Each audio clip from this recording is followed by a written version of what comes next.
Hey everybody, how's it going? Aaron Rift here from NoDQ.com along with good old JM, Jeff Meacham. We're back once again for the Royal Rumble predictions. How you doing today, Jeff? Doing good. Actually looking forward to this show. I was surprised I am, but I'm actually looking forward to the pay-per-view. It doesn't look like it's going to be too abysmal.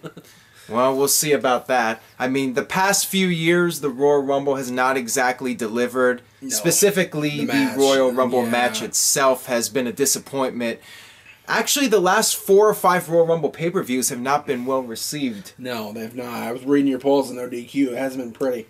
Yeah, on the ranking list that I put up on NoDQ.com, the last 5 Royal Rumble pay-per-views are at the bottom of the pack for the Royal Rumble pay-per-views ranked best to worst. Yep. I actually thought 2013 was a decent show. I was there in Phoenix for that one. Right. I just know a lot of fans thought it was predictable with Cena winning.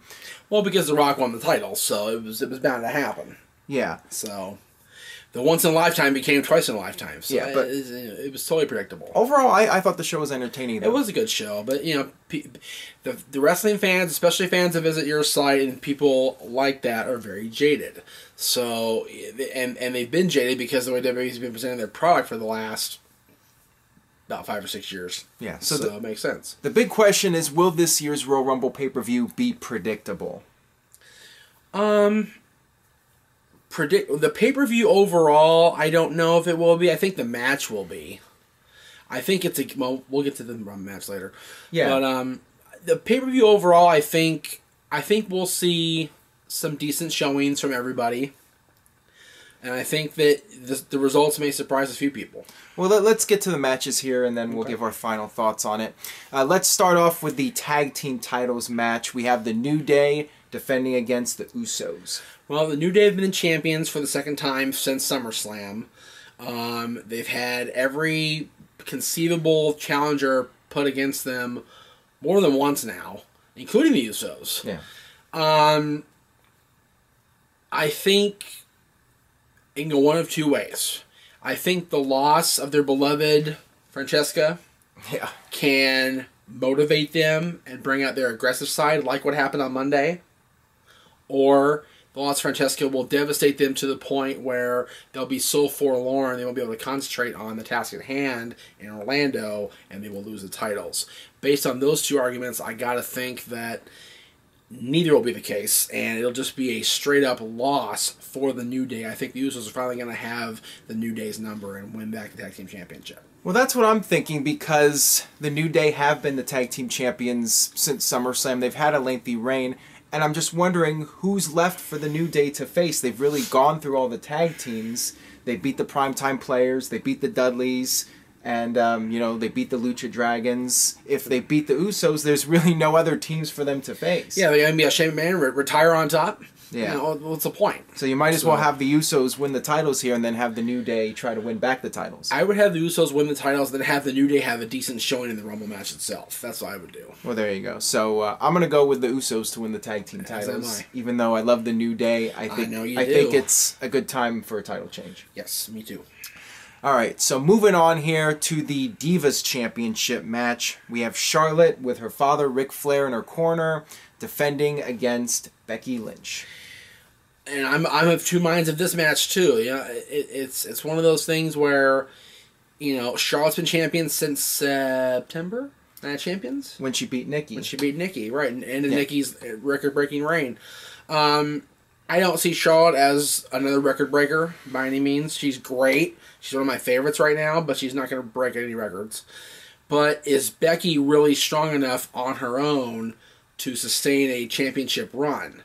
And the answer to that question, I believe right now, is no. She's not. I think Charlotte will find a way, either with Rick or with some other kind of shenanigans, to retain the championship, even getting yourself disqualified maybe, with Rick's interference.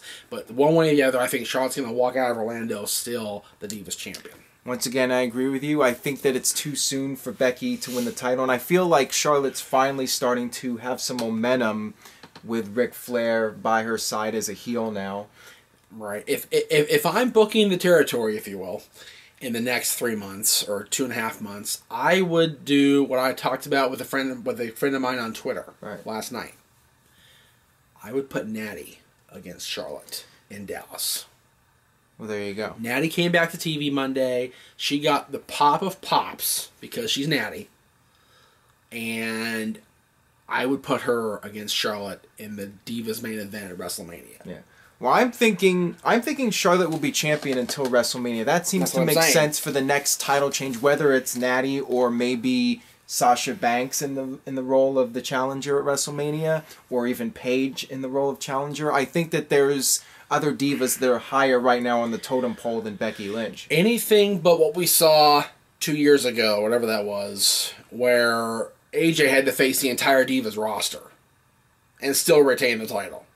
Because that was bad booking. It made AJ look strong, but it made the rest of the Divas look absolutely weak and bullshit. Right. So it was horrible. Yeah, I really feel for WrestleMania they should do a one-on-one match and not do like a multi-diva battle royal or a tag match or something like that. I can't recall the last time there was a one-on-one women's divas, whatever, championship match. I know WrestleMania 20 had one, but that was a gimmick match. Yeah. So I can't remember the last time. Sometimes you just gotta not have every single person on the show. Some people are not. Some people are just not gonna make it. Yeah, WrestleMania is supposed to be the showcase of the immortals. Heath Slater's not an immortal, people. Okay. Hey now. I know Heath Slater's music. I understand that. Fellow Ginger, good for him. But he's not gonna be on WrestleMania unless he's in the Andre Battle Royal. What happens if he wins the Royal Rumble? Then I will sit in front of this seat and for the Fastlane predictions and eat my words. I'll take the paper. We'll get to that. We'll get to that in a few minutes. But anyways, I'm predicting Charlotte to remain the Divas champion. I think she'll win. I just think Ric Flair will cheat. They'll have shenanigans and she'll retain the title. I agree. All right, so moving on here to the two male singles title matches. The U.S. Championship. The U.S. Championship match. The new champion, Alberto Del Rio, against the former champion for a cup of coffee, Kalisto. Yes, literally for a day. It was a new day. Although it was 3 days on TV. So, I think that was designed to generate a ratings pop. Yep, for SmackDown. Nothing more. And I still don't see Kalisto as a viable U.S. champion. Yeah. He's not. I love the Lucha Dragons. I do. They're a great team. But the two of them together individually are not there. They're just not. Sin Cara has not been up there since the other Sin Cara became Sin Cara. Okay? He's just not. Yeah. Hunico, whatever his name is. He's not the same guy. And Kalisto's great, but he's this big. And again, size doesn't matter in wrestling anymore, and I understand that, but as U.S. champion, you gotta have star power, and Cena has star power, Alberto has star power, Dean Ambrose has star power, Kalisto does not, so Alberto to retain, with a decisive victory. Yeah, well, I think they had the chance with Kalisto, and they blew it by having Del Rio win back the title right away, and now, I don't even care. I really don't care about Del Rio as champion, but at this point, I don't even care about Kalisto being the champion. That's how little I care about the U.S. title situation. It's my understanding, and I could be wrong, I don't know if I read this with you or with somebody else, that Cena was going to win the title back. But he got hurt. So they had to do something. I'm almost certain that Cena was going to win it back from Del Rio. Because it was a ready-made storyline right there, because Del Rio drove him out of the WWE for 2 months. Yeah, and let's face it, Kalisto's in this spot pretty much because Sin Cara got hurt. Yeah, because Sin Cara got hurt and because Cena got hurt. Yeah. So, Alberto's going to retain it. They had a chance to catch lightning in a bottle, and I think that time has passed. The door's shut on that. So, I expect Del Rio to retain. So far, we're both... We're on the same page here, yes. But Intercontinental Championship, I think will change that, but we'll see what happens. All right, so the IC title... Well, this one's hard for me. Me too. Dean Ambrose versus Kevin Owens, last man standing match. This one, I think, is really difficult to predict because I'm starting to think that it's going to be Kevin Owens versus Undertaker at WrestleMania. And if that's the case, if Owens is being groomed for The Undertaker, I think he needs to win here. But at the same time... IC champion Kevin Owens versus Undertaker. I would think that Kevin Owens would need to lose the title before being built up for The Undertaker. So I'm not really sure how this is going to play out. If he's going to face The Undertaker at WrestleMania, he needs to not be Intercontinental Champion. Right. That does not mean he has to lose. They can do a draw. That's another option. I put that on the no DQ poll. That's what I'm thinking. I'm thinking they're going to have these guys be so strong and so aggressive and so brutal toward each other, even without chair shots to the head, which is standard fare for a last man standing match. Can't do that anymore. It's the PG era. I can't do that shit anymore. Yeah. They will have a draw. That's what I'm saying. Well, that's actually what I'm thinking too.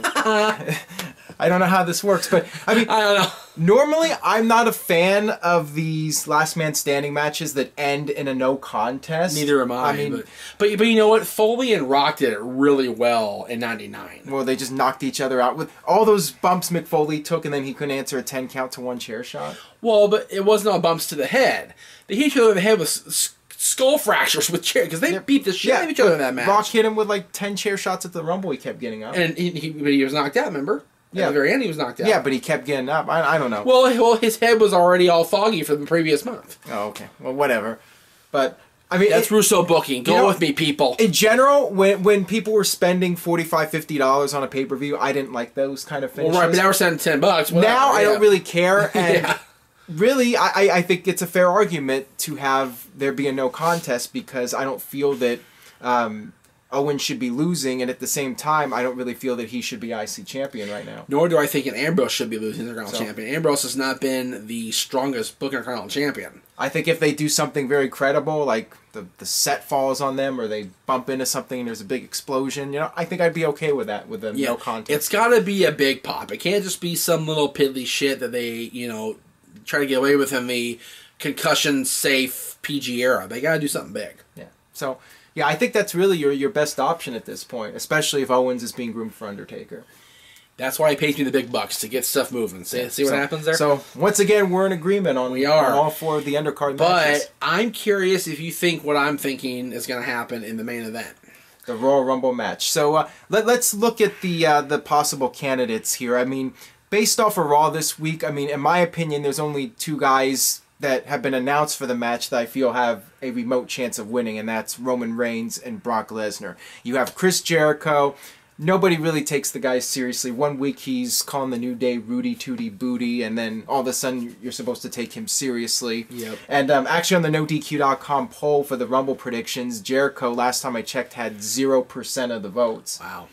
So that really tells you something right there. Well, as of last night when we checked out Raw and everything, there were 26 names announced. If we're going with the rumor mill, 27 AJ, 28 Doc, 29 Carl, 30 Nakamura. Well, but Anderson's not cleared until February because of his contract. Yeah. So he's out.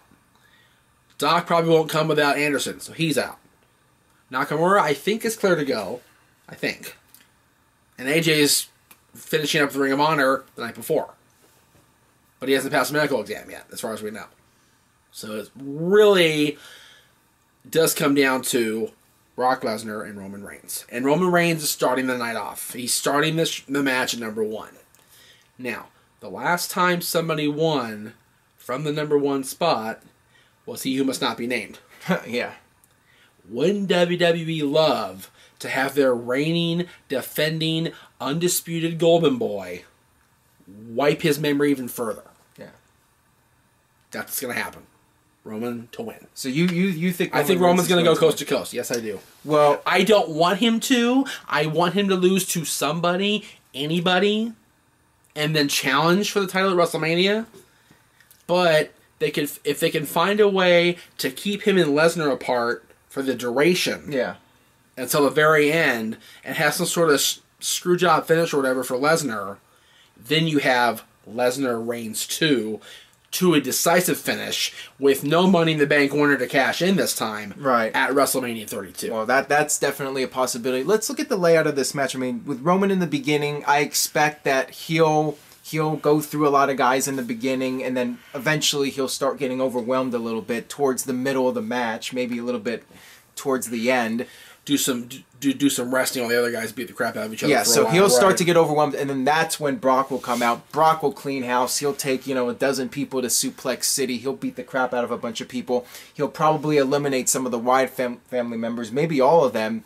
And then what I think is a possibility is at the end, you'll have Bray Wyatt come back in after getting eliminated, and he will screw over Brock Lesnar out of the match, and that'll set up Lesnar versus Bray Wyatt at WrestleMania. That's what I'm thinking is going to happen. So that'll rule out Brock Lesnar as the winner. And one of two things at this point. Either, like you said, Roman Reigns just flats out wins, or you have number 30 conveniently beat Triple H. And Triple H beats Roman Reigns at the end to win the Royal Rumble, and that sets up Roman Reigns versus Triple H at WrestleMania. I like that. Well, that is what my official prediction is. I'm going with Triple H to win the Royal Rumble. You know, Roman Reigns, conveniently, by chance, of course, got that number 1 pick when they did the Tumblr segment on Raw. Yeah, 3 times. And then Triple H just conveniently gets number 30. It's funny. I sat there and watched that last night, and then I put the DVR on pause, went on the network and showed my dad the exact same thing with Austin in 1999. He goes, "Are you fucking kidding me?" I'm like, "Nope, same exact routine." And see, the thing I'm worried about is potential backlash if Roman Reigns wins the Rumble. I mean, is WWE really going to allow the fans to crap on the Rumble for a 3rd straight year? But let's be brutally honest with ourselves here. Are they going to crap on anybody other than AJ Styles? Because AJ Styles is the one they want to see. If Triple H comes out at the end, I think fans will cheer that. They'd rather have... It's that thing, anybody but Roman. Anybody but Roman, yeah. I think if Triple H came out at the end and beat Roman Reigns, I think fans would be mostly satisfied with that. Well, with Vince and Stephanie firmly in charge and Triple H being on the sideline since... Well, that was TLC. It makes sense. And it's a very good prediction.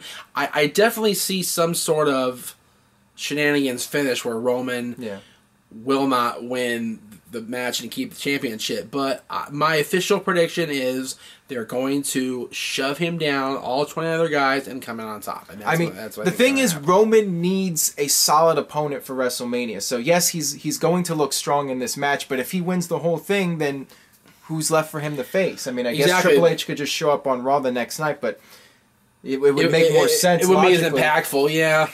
Now let's talk about AJ Styles, which is the big wild card here. You know, some fans think that if AJ shows up in the Rumble, he should win the whole thing. I don't think he should win. I think he should have a strong showing. But okay, you and I have watched AJ literally from the ground up, the two of us. Yeah, we've literally watched him come from Wildside, join TNA. You know, be in Ring of Honor, be in Gorilla out here in California, be in all these different places, and literally come up from this small town Georgia boy to a bona fide world champion in multiple promotions around the world. But he's not been in WWE except twice as a jobber. Yeah. WWE feels they need to introduce him to their universe. Yeah. And having a strong showing will do that.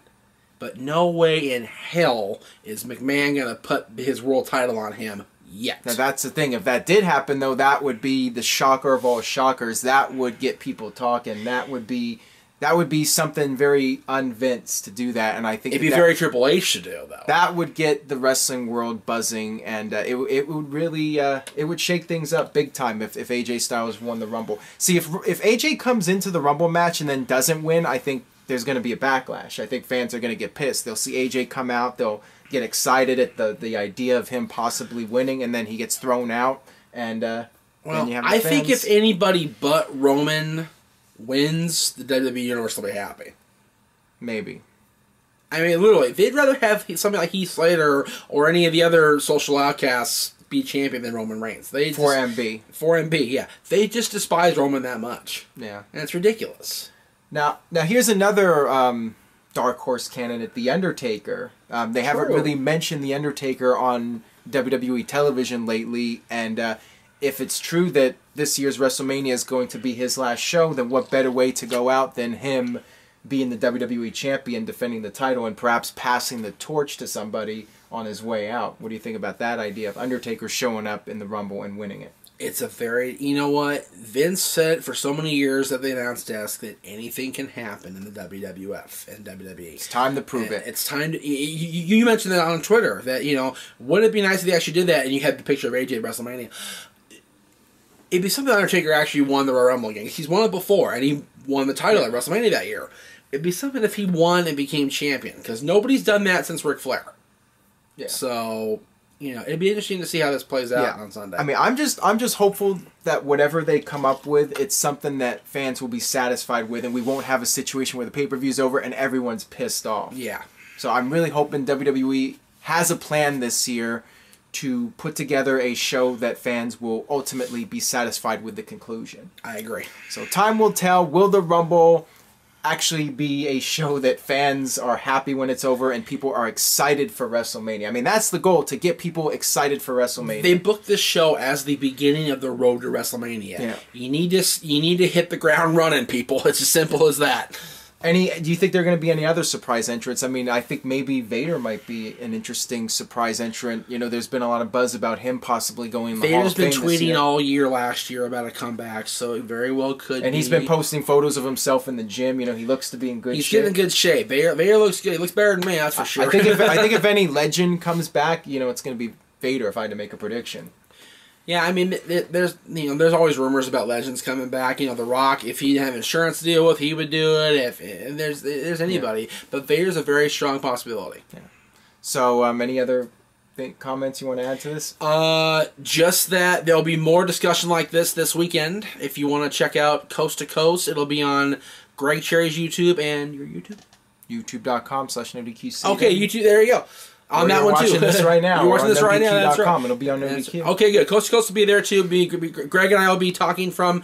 He'll be in Oil City, Pennsylvania. I'll be right here in this room, talking about Rumble's past, talking about the Bullet Club, talking about all kinds of different things. But we're gonna get into, because that's his favorite show, is really the Royal Rumble. That's Greg's favorite show. So I want to make sure we cover that with him, and we'll talk more in depth about the predictions and see what will happen the night after that. Yeah. Well, back in the day, the Rumble used to be a really big deal. You know, I remember back the '92 Rumble, the first time the WWE title was up for grabs, and you had Hogan, Flair, Piper, Savage, Sid, Shawn Michaels, and Undertaker. Yep, all those guys. Such a star-studded Rumble lineup. Well, I remember the 1999 Royal Rumble for a very big star in the crowd. As they walked up the ramp, this guy here is over the... And Vince is knocking over my popcorn. Vince is knocking over his popcorn. $5 popcorn. Back in 1999. Back in 1999, that was a big deal. $5 popcorn that's now. That's like $10 now. $10 now at Staples Center. But yeah, Aaron was at the 99 Rumble. We got to see him on the screen as I was watching the countdown. And... the Rumble is one of my favorite shows of the year, and I pray that this one lives up to the hype. Me too.